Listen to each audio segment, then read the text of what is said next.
Hello, everyone. Welcome to this episode of Coffee with Cliff. My name is Cliff Duvenois. These are the stories where I chronicle my journey to get 1% better every day across four main areas: mind, body, business, and relationships. Today's story is called How Don Knotts Saved Christmas. I stand in my parents' living room staring at the TV. I am frustrated. I am tired. I rub my eyes. I look up at the ceiling and I sigh. And that's when I knew I couldn't take it anymore.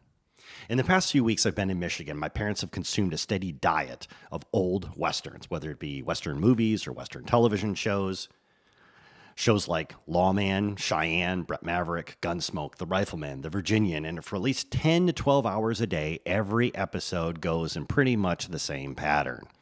Someone is murdered, the bad guy does bad things, a woman screams and gets slapped, a good guy shoots the bad guy dies, and everyone laughs at some joke.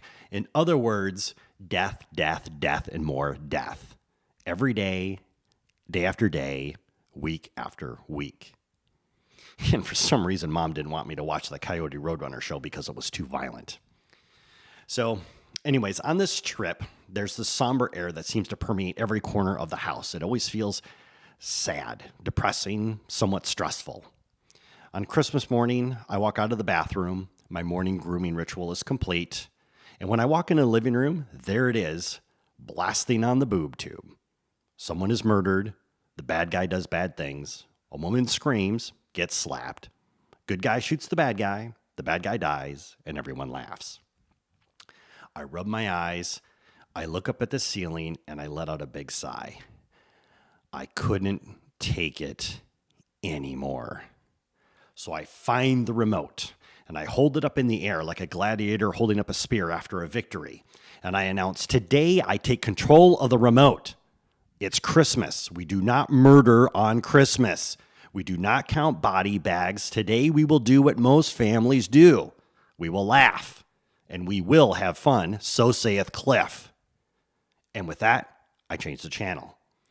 My parents in the kitchen, they turn and look at me. Their faces stunned.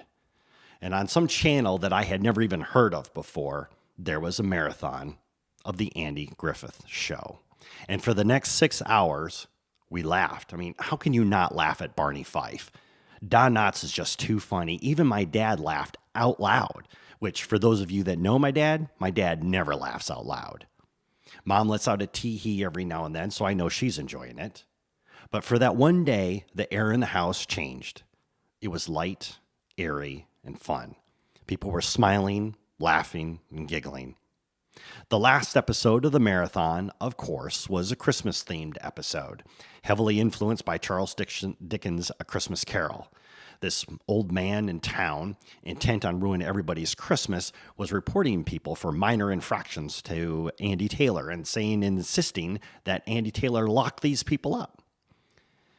Well, Andy didn't want to, but he had to, so he did.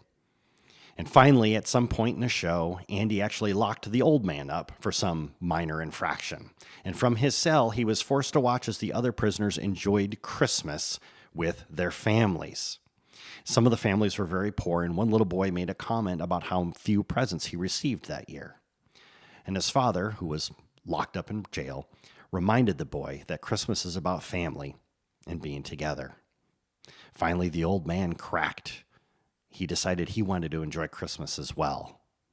And I smile at the TV because out of all of the humor from the entire day comes this one touching moment, a character arc where bad turns to good. And for that one day, it felt good just to relax, just to enjoy, and just to be in each other's company and have a good time. Christmas had finally arrived. Now, if we could just do something about the lack of snow. This has been Coffee with Cliff. Thank you for listening.